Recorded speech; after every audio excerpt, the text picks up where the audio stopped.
You're listening to Do That Well with your hosts, Brenda Brown and Karen Thrall, a podcast about real experiences and how to turn them into life lessons. Unscripted, honest, funny, genuine, and passionate. A series of conversations where we explore every aspect of human interaction and provoke each other to do life well. Gotta switch it up. Okay, so I read an article, and what's fun is the article I know it's going to help me be a better coach because it's a topic I'm not super great at coaching in, but I want to learn how to be better at it. At the same time, it also confronts me and helps me see areas where I can improve. So it's a win-win either way. So the article, which got us talking for this episode, the article's from Harvard Business Review, and its title is "Stop Complaining About Your Colleagues Behind Their Backs." It is, and as you read their article, and I really enjoyed it actually, gossip, and that's what we're just going to go straight to gossip. Gossip is we're all guilty. We are all guilty of gossip. And this article breaks it down a bit more and helps us understand why we can say we're all guilty and what can we do about it. And it gives some really good tools. So we'll do our best to remember to put the link in the blurb.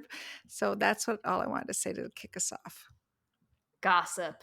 Here we Gossip. go. Here we go. Uh, yeah, we've all gossiped at some point in time. So this is a good episode for all of us.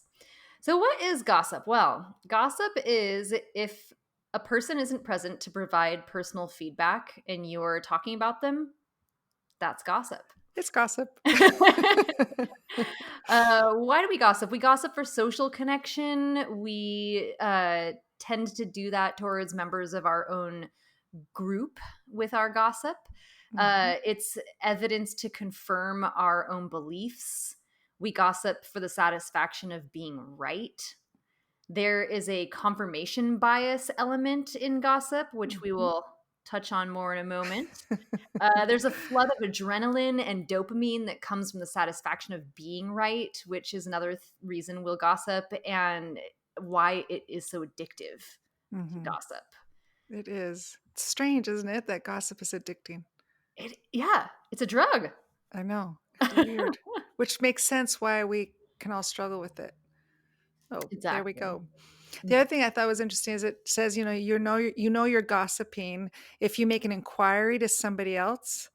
It's either a negative inquiry or a challenging experience, and you're talking you make the inquiry to somebody else about a third party.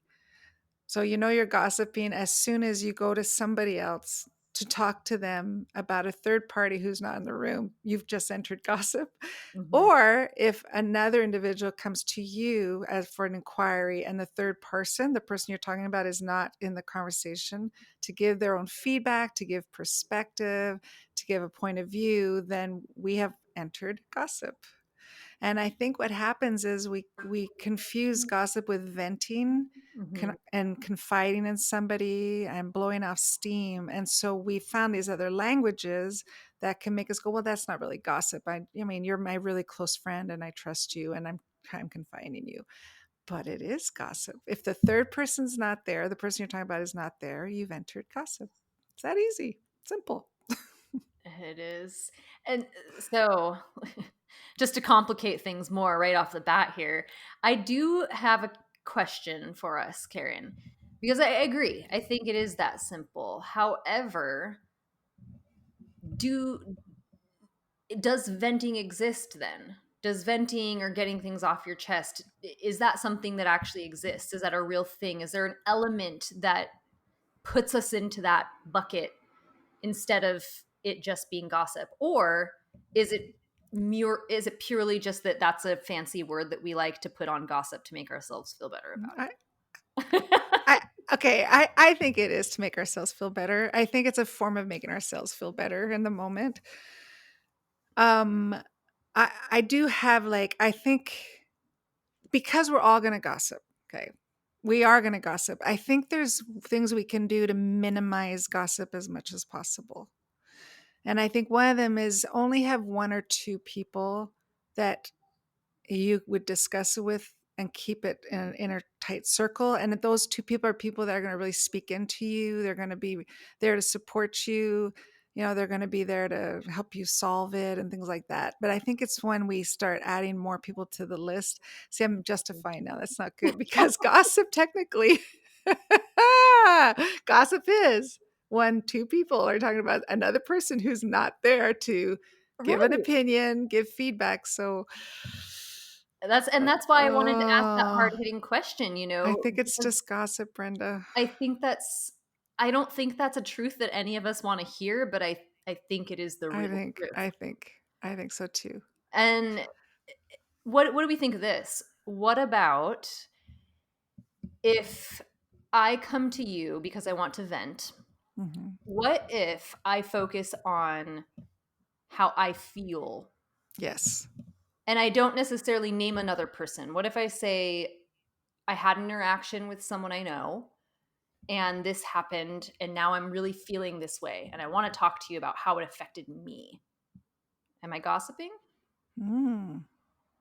And you're not even mentioning the person's name? Not if I mention their name. If I just say I Yeah. have a friend or I had this interaction and it really left me feeling this way. I think that's safe. I think we're getting closer to non-gossip. Okay, okay. Yeah. I So do. we're going to dive further into all of this, Yeah. but just to give the audience Yeah. a taste of where we're headed, we're drawing some hard lines here and we're Yeah. saying that you're gossiping. Hi. Welcome to our club. Okay, well, let's do a few more of the pain, like the downfall of gossiping, but then let's spend the rest of the time really talking about how do we make the best of this messy thing called Yes. gossip. Okay, the other thing I found out and is that in our brain, a physical pain or emotional pain gets processed in the same area of the brain. So if you get hurt, I thought, well, this is wild. But if you get hurt by knowing someone's gossiping about you, it is similar in your brain as someone punching you in the gut. Wow. Yeah. So I think, wow. And but think about the impact it has when you know you've been the subject of gossip, doesn't it? It does mess you up. It does affect Mhm. your stomach, most of us. So I thought, well, wow, talk about an interesting analogy. So we, yeah, why? I really like that visual as well because I think that Yes, that is a really nice way that we can try to avoid gossip. If you think about it as yes, wow, you're not just right. gossiping about this person. Every time you go to gossip about someone, you're actually punching them in the stomach. Go, Brenda, drive it home. You know, Like you need to stop being around the bush, Brenda. You need to just say what you think. like you're not only are you saying mean things about them, like you are physically harming them. Stop gossiping. For Okay. those of you who are on video watching this, that was very dramatic. That was very good. You got all like, mm-hmm. I'm serious about the No, this is good. We're going to provoke each other to not gossip. to do life well. Uh, Yes. so yes, let's talk a little bit more about the pain points though of Okay. gossip. Gossip, I mean, it hurts people's feelings. It's hurtful. Like you said, Mhm. there's a physical element to it for those of us that tend to really feel our emotions in a physical way. But beyond Mhm. that, it hurts people's feelings. It can erode trust with people. If I'm always coming to you, Karen, and I'm always gossiping, you're probably thinking, "Well, Brenda's gossiping about all these people. What do you say about me when I'm not It's true. around?" Yeah. You know, Yes, that erodes trust. It erodes it trust does. between the people that you're gossiping about, but it also just erodes trust with the people that you're gossiping to. Like, now they're Mhm. gonna have an air of suspicion about the things that you say, Mhm. right? Mhm. 'Cause it is the thing with gossip too, that social aspect is, sometimes it bonds people together because they both hold the same view and experience about negative view and experience about another person. Mhm. I don't know if that friendship can last that. If you are good friends with somebody because you both hold the same view and experience, a negative view and experience about somebody else, and your friendship is formed out of that, I don't know if those friendships have a long lasting. sustainability to them because they're not based in something good. They're based in somebody else's bad. Right. So that's the other thing. It does erode friendships, even the two people who are sharing the same opinion. Right. For Yeah. me, the ones that got me is and you know it, but reading the article makes you go, "Oh man." It affects reputation and people's credibility. And Mhm. in the workplace, you think, "Ah, like it really does negatively impact the other person's reputation and credibility." Some people have actually quit jobs because of gossip, Mhm. because there was no point of like they couldn't restore. They were so excluded and so removed or so looked down at it, they couldn't recover, and so they had to eventually move to a different company. Right. So you also make me think about when we recently had our conversation about confrontation and how when Ooh. we avoid confrontation, that's actually a less mature thing to do, right? So going into confrontation is the more mature thing to do. And when I think about that in terms of gossip, like gossip is this immature act. And so from that, you're going to have other, you know, it's just like a less mature thing to do. Being able to confront that person directly or being able to Mhm. talk to them is Mhm. going to yield a better result. And when you talked a moment ago about damaging reputations, I think that's so strong, and it makes me think about children even, and how Yes. when you're younger, gossip is so much more rampant because again, it is this immature act. So when you're a younger person, you're gossiping so much, and the ways that it will damage people's Mhm. reputations, Mhm. and that informs so much else about like your learning experience and your growth as a kid. So Mhm. Mhm. sorry, my mind just went to kids for It's a true minute there. because And if you look at but, no, that's such a good point because I did actually read an article that I didn't put it as a resource, and the writer went through the stages of gossip from a child in primary school to middle school to junior high to high school to adults to mothers to fathers to parents to like it went through like what does gossip look like, and also talked about the subtleties of gossip, and there was another article that talked about the cleverness of gossip, like you can actually gossip and get away with it if you just know how to do it really really well. And so I thought like you're right, like there can be trauma associated with gossip for children, and it could affect their developmental stages. So it is true. It's not the best. It's no, not a good idea. It's not a good idea. no. So It's that's not a one good of the idea. extreme ways Yeah. in which gossip is bad, but my mind just went there for a moment because I do think if you're sitting here as an adult thinking, "Well, I never gossip," or "It's not Yeah. that bad," like, well, no, Yeah. it is that bad. Like, Yeah. to real quick tangent sharing story, I actually personally, when I was in 7th grade, Hmm. no, it wasn't in 7th grade, it was a little older, high school sometime. I actually left school for an entire half a year because there were these rumors that were happening that like had no truth to them whatsoever, but I totally lost my credibility like as a kid, and I was bullied so intensely that I Wow, that's actually left terrible. school for half a year. So that is like what gossip can do to little Wow. kids. Yes. Don't gossip. So like almost like in adult terms would be a medical leave. Right. So Yeah. you emotionally could not go to school. You Yeah, it couldn't was cope making me with going. physically sick. I was being punched in the gut Mm. every day. Oh, yeah, see? So, Hmm. just a little short sharing Yeah. moment But for you all. that's an important because it does your I really appreciate you saying how early it starts. No wonder why this is such a great topic for today because it starts in the youngest of ages. And then you look at parenting and how parents are affected when their child is being gossiped about. Like you can't I wonder what your mom and dad were going through. Right, Like you would never know that because that's not something they would have shown you, but that just felt like a punch in the stomach for them. right.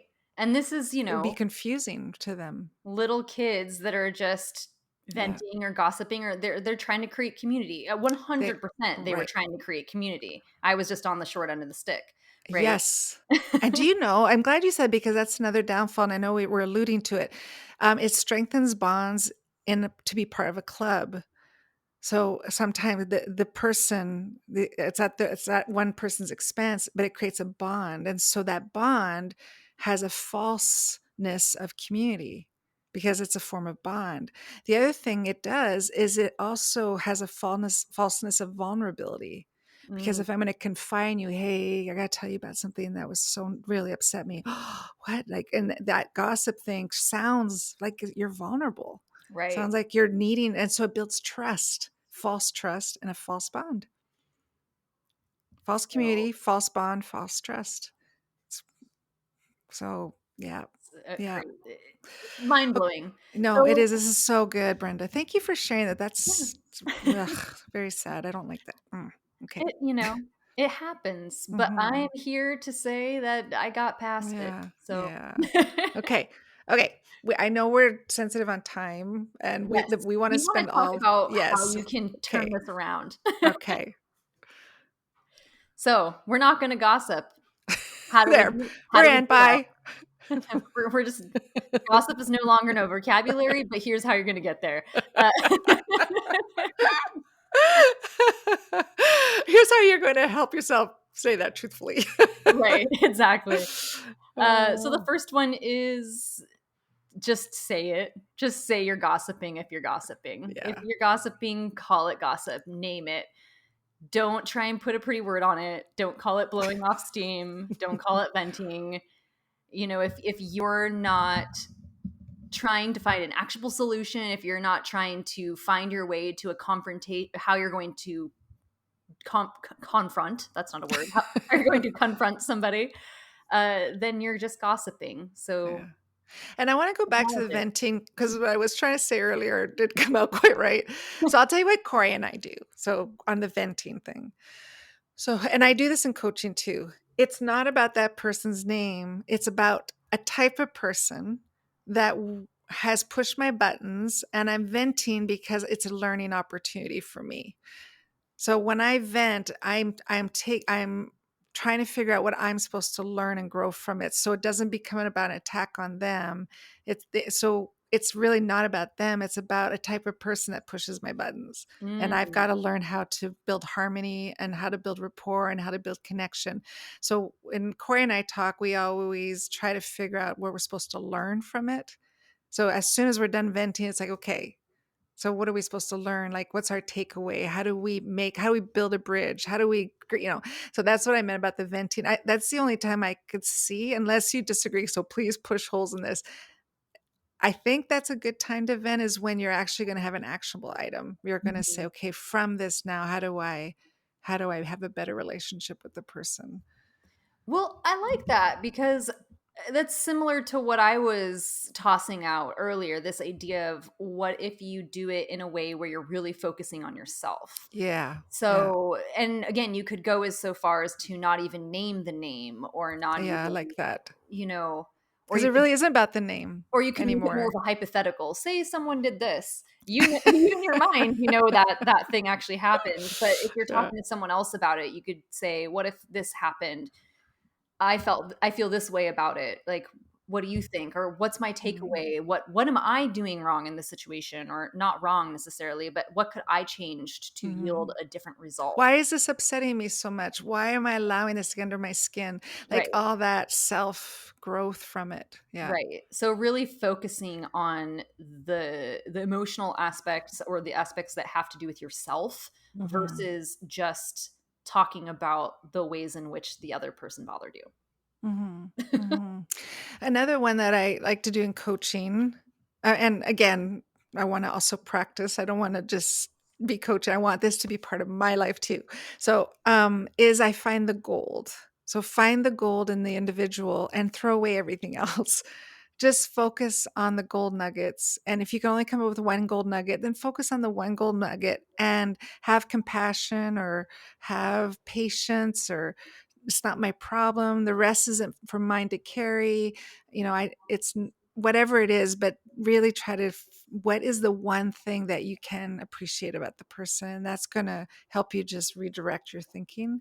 Mhm. And so I like doing that one. It helps people to kind of get a better, maybe a healthier perspective on the whole thing. Right. Why is that so difficult for us? because I agree. I think that it's good if we can find the gold, find the nugget, find the thing that was positive, and just can you just let the rest roll off your back, or Mhm. say it doesn't need to concern me today, or Mm. Mhm. whatever it may be. But that is difficult for us, isn't it? I think we Mhm. have this tendency to really want to dwell on the negative. Mhm. I I I mean, I know for me, as soon as my emotions are impacted, all the tools and resources and skills and they go out the window. So I know that once I'm feeling something, if I'm feeling hurt, or it's hard to say that, it's easier to just be frustrated than to go, wow, that really hurt me. And I think that's a harder statement than to go, what is their problem? That's just a funner statement to say. But, I think it's our emotions. Once our emotions are there, it's just harder. It's harder not to gossip. You want people to come around you who agree with you and are on your side, and it makes you feel better about yourself. Mhm. So what I'm hearing is similar to confrontation again, that you want to make sure that your emotions are regulated before you Yeah. attempt to bring it anywhere Mhm. to And that's anybody. why, like earlier, about if you were to vent, there really shouldn't be more than one or two people, because you're trying not to gossip. Like you're really reaching out so they can guide you, or they can coach you, or they can help you come up with, which I want to tell you something that I love that they said here, that triggered this. So those one or two people, it's called pivoting. Did you say that already? The Mm, pivot? Okay. So the other thing they talk about is pivoting, and that is pivoting is coaching, brainstorming, or problem solving. So when you're going to somebody, that is the result of that conversation. So if you're going to speak about somebody else who isn't present to give their feedback, their perspective, their point of view, their insights, they're not there, then the role of that conversation is to go from that venting to a coaching opportunity, which is personal excellence, brainstorming opportunity, or problem solving. And the writer said, problem solving, not problem confirming. So gossip is problem confirming, but a conversation that's really going to help you grow is problem solving. So that was mm. another pivoting. I like that. I like that. That is a good Hmm. one. Hmm. Another one from our readings Yes. is the tell me first policy, and I really liked that one. Hmm. Um, so it's this idea of, if you hear someone gossiping, or if you know that perhaps there are some words being said, or you anticipate that they are being said about you, to say, hey, you can always come to me if there's something I've done, if I've bothered you, or whatever it may be. I'm like, my door's always open. You can always come talk to me. Like, I always want to hear your feedback, or Hmm. whatever that looks like in your own language, but really Hmm. making it known to the people around you that you are open to have discussions. Hmm. Yeah. And also it's practicing a culture with that. Like if you're somebody that wants tell me first, then practice tell me first, as role model it. Right. Let the people know, like, this is how you do it. Mhm. Remember when I told you I'm a tell me first policy? I'm okay, here it is. I got to tell you something. I'm going to tell you first because I'd want you to do it back to me. Right. So you practice it. And because to assume that people know how to do it, they may not know how to do it. And if you know how to do it, then man, people could really grow from you and from your example. Mhm.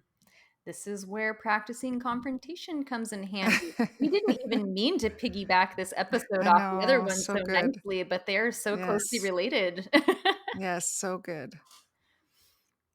So another thing is, ask yourself, why do you need confirmation of someone else's behavior? Is it because you need to file a report with HR?